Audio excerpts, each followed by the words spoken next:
na CBS kulamusiza kunyonanga aliko CBS yonna gyosinzira okuliza webale nnyo nze Lumansi David tuyingira weekend egenda okubeeramu ebinonogo eby'emizannyo egy'enjawulo era nga twandyagadde biyitayitamu okusinziira kaganya ke tulinawo wano okusookera ddala akalulu ka UEFA Champions League kakwatiddwa naddala ka clubs okuva mu kifo eky'omwenda okutuuka ku kifo ekya24 ku table eya Champions League abo bagenda kumala kweyisaamu eggaali ku home and away basis olwo balondeko 8 abanaabayiseemu okwegatta ku bali 8 abaakulembedde ekibinja akalulu kagenza okuva mu nkofiira nga Manchester City egenda kuzanya ttiimu ya Real Madrid bano nno gye buvuddeko katono basinkanyemu emirundi 3 era buli abadde ayita ku munne yabadde awangula ekikopo kyokka Manchester City kyeyina ekya Champions League bayita ku Real Madrid naye ate Real Madrid eyise ku Manchester City emirundi 2 juzi zaali quarter final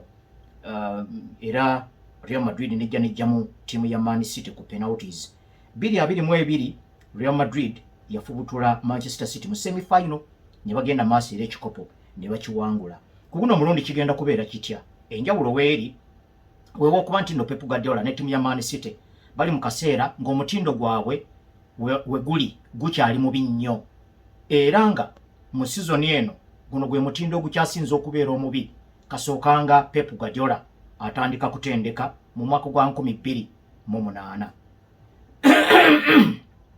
n'olwekyo bagenda kusinkana ttiimu ya Real Madrid erina obumanyirivu mu kikopo kino n'omutendesi alina obumanyirivu ate ng'omutendesi Carlo Ancelotti asiibula yalangiridde nti eno ye sizoni yeesembayo mu butendesi n'olwekyo ayinza okubeera omulalamu kati awo ebirungo ebyo byonna tugenda bitunuulira ekimu ku bireetedde Manchester City okufuna omutindo omubi bwe guti sizoni eno nsonga nnyingi ekisooka wabaddewo arrogance eyo bwe kibanga owangudde ebikopo bya liigi bina ebiddiriŋŋana ng'olinga atalina bavuganya ate nga liigi eyogerwako nti yesinga obunene mu nsi yonna muli ofunamu ka complacense ako nogamba bano mbeesobolera kati arrogance eno mwe mubadde n'okuta abazannyi abamu nga kegamba Pep Guardiola alinga kiri kyakozesa nti tewali musambi asinga club bunene of course ekyo kituufu era bamanagers bangi nnyo abazze nga bakikozesa ne Sir Alex Ferguson yakikozesaako ku David Beckham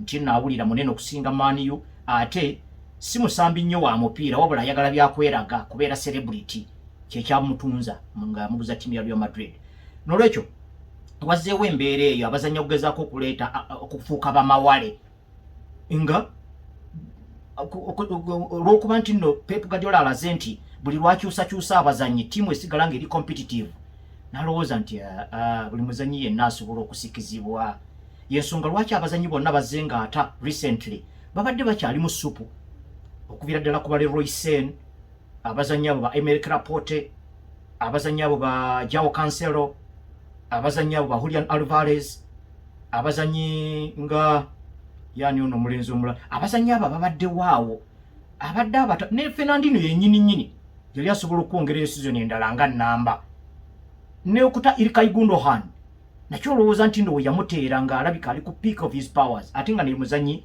Pep Guardiola gwe yasooka okusayininga ng'azze mu ttiimu ya Man City naye kwegamba arrogance eyo yajja neevaayo oluusi nga kiva ku complacense ereetebwa oluvannyuma lw'okuba nti abavuganya baalinga abeetabamu obwetabi nga yo Man City ne bwe terabise bulungi ne bwe beegobye Sergio Aguero ne bwe beesambye season nnamba nga terina nnamba 9 olwo season lwasamba oluusi Ilkay Gundogan nga yakuba ku kyoto oluusi Phil Foden mu season yemu ndowooza ne Joao Cancelo yakubako ku nnamba 9 naye era ekikopo ne bajja ne bakitwala kwegamba n'abavuganya bennyini e Bungereza oba kale abandi badde bavuganya baali basanjalavu nnyo kati Pep n'afuna complacense eyo n'atazuula na ddi lw'alina kusikiza bazannyi bano kubanga mu combination y'okukkirira kw'omutindo ogwa ttiimu ya Manchester City ng'ogyeko complacense eyo banga nayo gitaddeko oteekako n'ekyokuba nti abazannyi abasinga abaluddewo bakulidde mu myaka gye gimu kuba abazannyi bano si byuma kati omuzannyi nga Kevin De Bruyne ye muzannyi asinze okulwa ku ttiimu eno ku bazannyi bonna abaliwo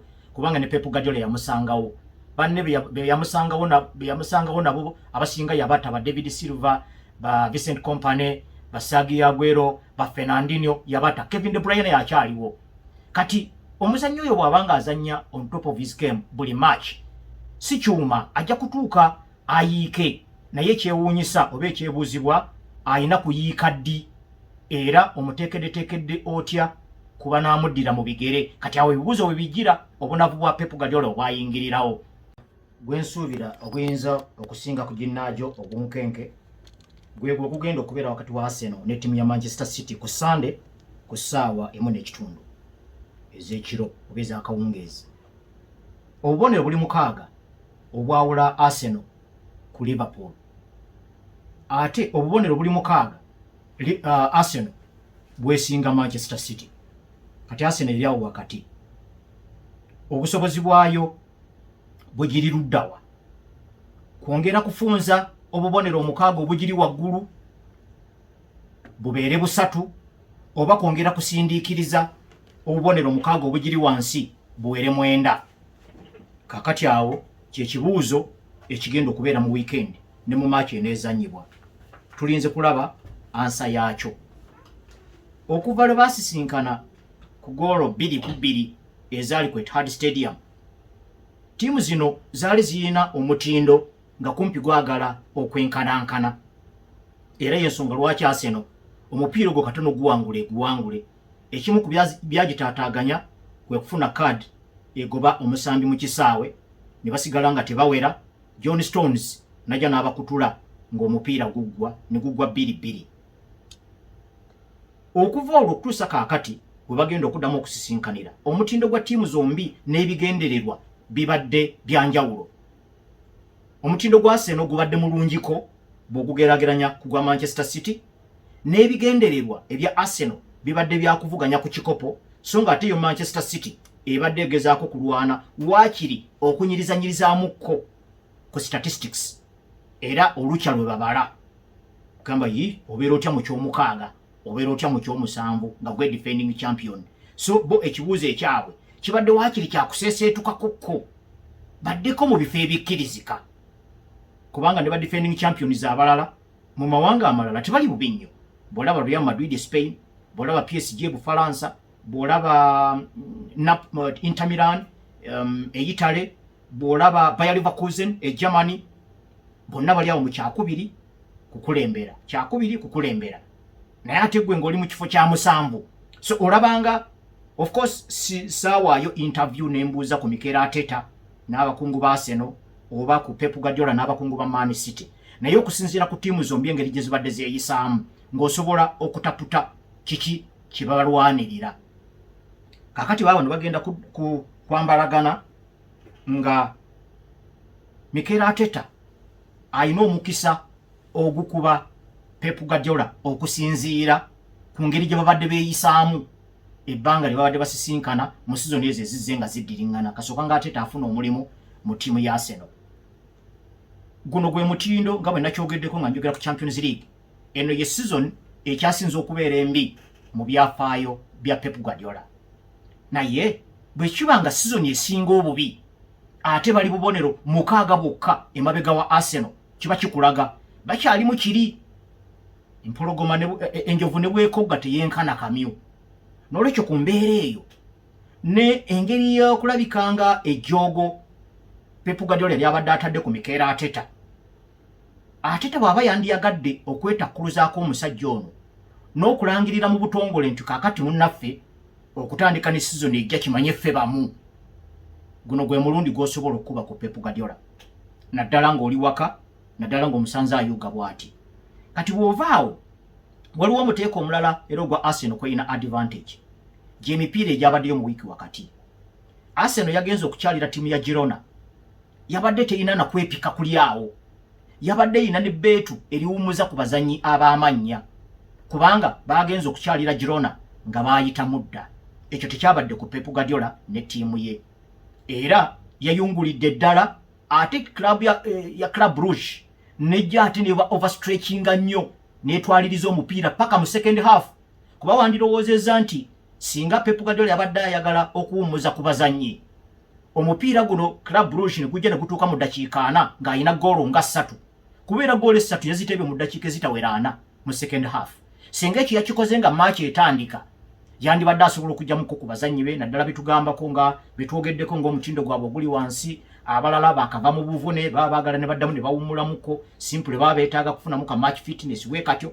So kati ne weesanganga match yonna bagimazeeko nga balwana era nga buli substitute gy'oleeta toyina kuwummuzaamu nti nno kasita opponent awedde, wabula oyina kukyusa kusitula ttiimu kubanga Club Rouge yabadde etabuse yali mitinze Manchester City nga teyina na shot on target first half yonna nga tewali wadde ka shot on target n'akamu ate nga Man City yaze mu match ng'eyagala kuwangula.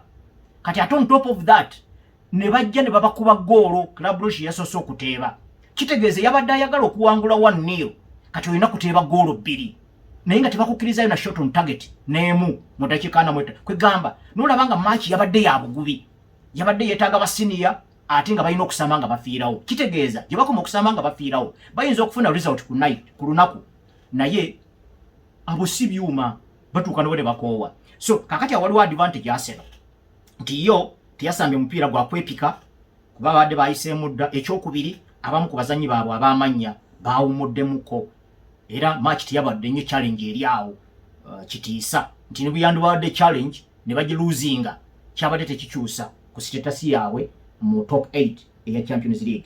Kati ogwo nagwo omuteeko Arsenal esobola okugukozesa. Omanyi okubeera ne advantage kimu n'okukozesa advantage eyo nakyo kirala.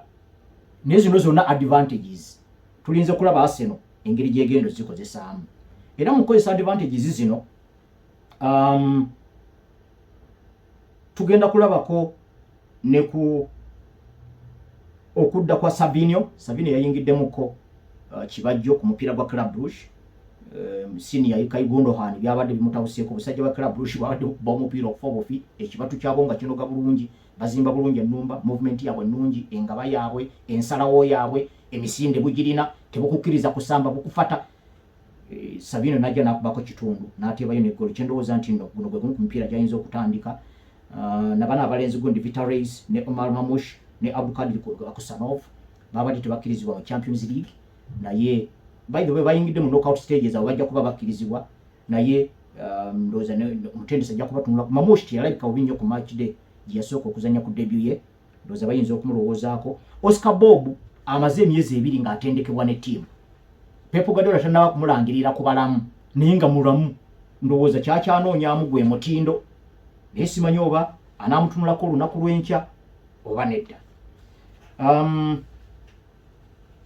Tujja kwongera okumenyaamenya mupiira ogwo. Tuli ku mupiira gwa Arsenal gwegenda okukyalizaako ttiimu ya Manchester City nga tugezaako okumenya pages ez'enjawulo z'olowooza nti ze zimu ku ezo ezijja okusinziirako result kweneeva. Nange simanyi result ki mukulu Katwa Beeka mwaba bettinga bajja okulya mmwe munaawulira naye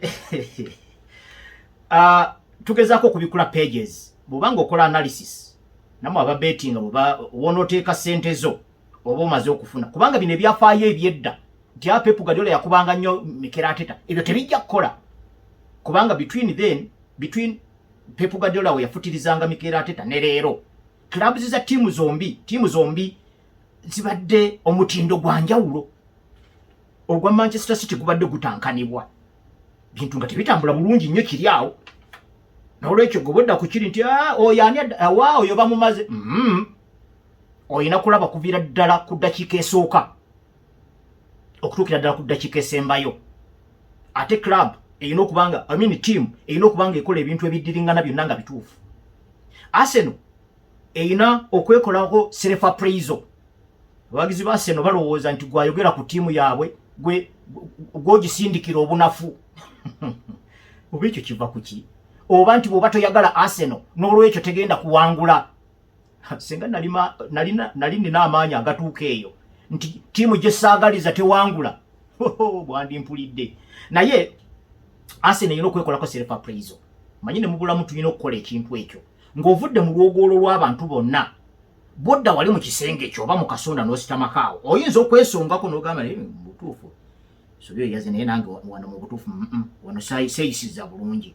Kati ekyo Arsenal kye yeetaaga bino ebyolujjudde oli asobola okusinza oluzungu mu nkubaganya y'ebirowoozo omulala n'akusinga bivumo n'akusirisa busirisa naye ng'ekyo tekikyusa kino abeera mu kisaawe. So kati mu mbeera ya self appraisal Arsenal eno erina okwetunuulira emipiira egisembyeyo omusanvu ng'otaddemu na guno gwe baawangudde Wolverhampton Wanderers, ng'otaddemu goolo 2-2 ne Aston Villa, ng'otaddemu goolo 2-1 ne Tottenham Hotspur, nga n'emu ku ezo goolo Leandro Trossard ye yasembayo kona ku mupiira ne guyita. VAR teyadda kulaga kantu ako, simanyi oba clips oba omusobola okubufunako. Omupiira Arsenal gwe yakuba Spurs bwali goolo 2-1, naye erimu ku koona eryavaamu goolo ekoona eryo teryali tuufu kuba Trossard yasembayo koona ku mupiira, yandibadde goal kick. Nekiba nga kitegeeza singa goolo eyo baagisazaamu maaki yandiwadde goolo emu ku emu. Ogwo gumu ku egyo emipiira gye njogeddeko. Arsenal gye yina okutunuulira n'etunuulira emipiira gino omusanvu babadde bagisambanga e championship contending team. Bwe banaawulira nti nno ne bafuna answer nti yes, awo nze sirina buzibu. Naye nze ndowooza omutindo ogwolesebwa mipiira gino egisembyeyo omusanvu gubadde gulimukko ebyebuuzibwa naddala ku ttiimu evuganya ku kikopo, naddala nga ovuganya okusooka okugyawo obubonero 6 obukuli mu maaso. Omutindo results olusi zibadde zijja, naye ndowooza Arsenal yasinga kulabika bulungi ku mupiira gwa Brentford gwe yakuba Brentford ku bugenyi 3-1. Naye emipiira egyo egizze nga gidda waawo, egimu Arsenal ebadde egiwangula, kati nga okuwangula Ipswich Town goolo emu ku bwereere. Arsenal yali waka. Oli ajja kugamba nti ne Ipswich Town nabo bali mu kibinja, oba mutuufu. Naye buli lw'ogamba nti ne opponent mulungi kitegeeza gwoba weekubyemu ebituli. Ate n'ekirala kitegeeza nti nno buli mulungi alina kukuba, era abo abalungi era tojja kukuba babi bokka okuwangula ekikopo. Kati omupiira ogwo tegwalabika bulungi nnyo. Ne bw'obanga tewagulaba n'owulira buwulizi nti Arsenal yabadde waka nti ye basambye ttiimu eneddiridde asembye baawangudde goolo emu ku bwereere nga maaki tewagirabye. Mubeera mu question mark oga ye ne Ipswich Town nayo baaka yayo yafaananye etya. So kati emipiira gino omusanvu ate ne Arsenal yena gitunuulira kubanga mwe mwali ne Newcastle obakubira waka 2-0 mugondi mu Carabao, mwe mwali ne Man U okubajja mu FA Cup nga tebawera nga Arsenal eri waka, mwabaddemu Aston Villa 2-2. Omupiira gwa Aston Villa 2-2 gufaanana ne gwa Brentford emu. Ogwo guleeta obujulizi nti Arsenal tesamba ddakiika 9 egira nesamba eddakiika zino ezisooka nga 5 ku 6 nga nkwafu eziddako awo nejjako ekigere ku muliro. Era mu kujjako ekigere Aston Villa si kwe kujjawo yakozesa eddakiika 8 okugattawo goolo 2 maaki nga tegwa 2-2 ng'ate tudda mu luboozi nti ya Merino bandigibaze nti Rifu yalidde nti omupiira gw'okulembedde 2 ku bwereere paka mu ddakiika ey'enkaaga.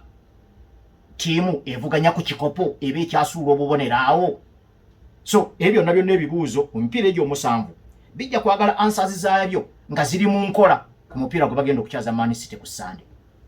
Pages nyingi zitwandibikudde ku mupiira gwa Man City ne Arsenal, naye obudde tebusobola tuganya kumalayo pages ezo. Kye tusobola okukola tuyinayoko ku mupiira omulala nga Manchester United gwegenda okukyaza ttiimu ya Crystal Palace, tuyinayo n'omupiira omulala omunene Liverpool gwegenda okukyalira ttiimu ya AFC Bournemouth. Kati kitegeeza nti nno ensonga ya Arsenal ne Man City katugikomyawo. Twogereko ku mupiira gwa Man United ne ttiimu ya Crystal Palace. Man United ennaku ezo ebadde efunyemu ku kalembereza nga Ruben Amorim mu mpaka zonna ze yeetabyemu emipiira 6 egisembyeyo awanguddeko 5. Omuwagizi obulwako oppositioninga wooteeka essuubi lyo, era omupiira gwa Man U ogusanyukira gumaze kuggwa.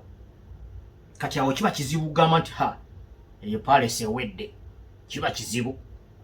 Naye ate era n'enkyukakyuka y'abazannyi n'enkyukakyuka y'enkola y'emirimu ekyagenda mu maaso.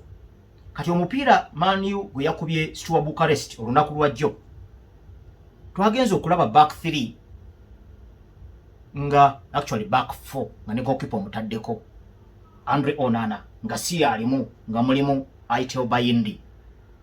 Back 3 ku side ya ddyo nga kuliko Nusaro Mazraoui, mu makkati nga mulimu Matthias de Ligt, ebbali ku side ya left nga kuliko Lisandro Martinez.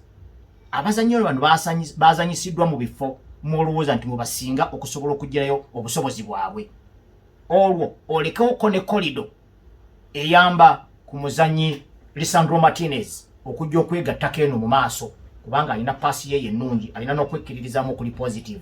Ne kwongera okujjukiza nti yono omusajja ng'ogyeko okubeera Butcher asinga kulabika nga timulina mupiira. Naye ate yeeyisaamu ng'era world champion kubanga Argentina yekyalina World Cup ate Lisandro Martinez yalimu. So abazanyi bano Matias de Ligt ne Leniolo bonna bafaanagana kubanga nakyo characteristics zaabwe zigamba ba central defenders ate ba number 5. Kati yo number 5 oba oyina kumuteeka mu mimwa gya ggoolo. Naye oluusi oyinza okusangawo Maguire, oluusi n'osanga ng'ate Leniolo bamutadde no ku side ya left ate kwegamba enkyukakyuka y'abazanyi n'enkyukakyuka y'emirimu eyo eyina engeri gyekyalemesezza Man United okutungirira obusobozi oba oli awo obw'abazanyi ssekinnoomu. Kati tati twagenza okulaba wakati mu mid 4 ng'ate Tyrell Malacia atandise ogwo si musango. Naye mu defensive midfield awabeera ababiri Musayi Mutokolia yatandise ate nga akubawo ne Bruno Fernandes. Kobe Maino ate yabadde eno mu maaso Bruno Fernandes gy'atera okuba nga bakubayo ne Christian Eriksen. Kwegamba ebintu ebyo wadde bireeta result n'ebireeta okubuzaabuza. Kati oli bwakubuulira obubulizi nti awo bwajjo nti Bruno Fernandes yabaddemu nti ne gundi ne Kobe Maino bonna basambi ba Man U. Naye mulimu ki gwe bagenda okunywererako gw'onoosobola okubanenyezaako nti owaayo guno tewagutuukiriza. Naye ate Kobe Maino bwe yagenze mu maaso ate yalabise bulungi n'akola n'emikisa awo n'okuteeba n'ateeba. N'ogamba kati bulijjo akola kyeno mu defensive midfield. So ebibuuzo ebyo bikyaliwo naye nga bwegambye wa Man U bwe noonya bubonero ogira onoonya obubonero enkola y'emirimu n'ani anyiriza n'atanyiriza ogira obireka ng'okuŋŋaanya bubonero. Ebirala ndowooza biganye obudde bututaayizza. Irene wuno yazze dda kati mbulambalamba kikyongezaako okugamba abantu tuyagala nkuintroducing ngambe nti kakati radio tugenda giggalawo kati olinganga nti Irene wuno yangobye dda kati bino sibimaliriza ne bw'otangoba obudde buba bungobye naye kakati olaba otya ne bwewandibadde tozze era kati tuyonga obuyonzi gwe naaliwa nze naawe tukuba Crazy Friday babiri bansasula komaawo nze sigaba nnyongeza ate ofuna nti ate ako kwennyini alina akatono ako kennyini katulako naawe omulala. Ekisooka yampa guno omulimu yakimanya ekisooka ndi munafu, ekyokubiri ndi mukadde nina kunnyuka mangu kati mwe envuumuulo oyinza n'okutuuka ku mukagwe gwe muto wange wakadde yeddi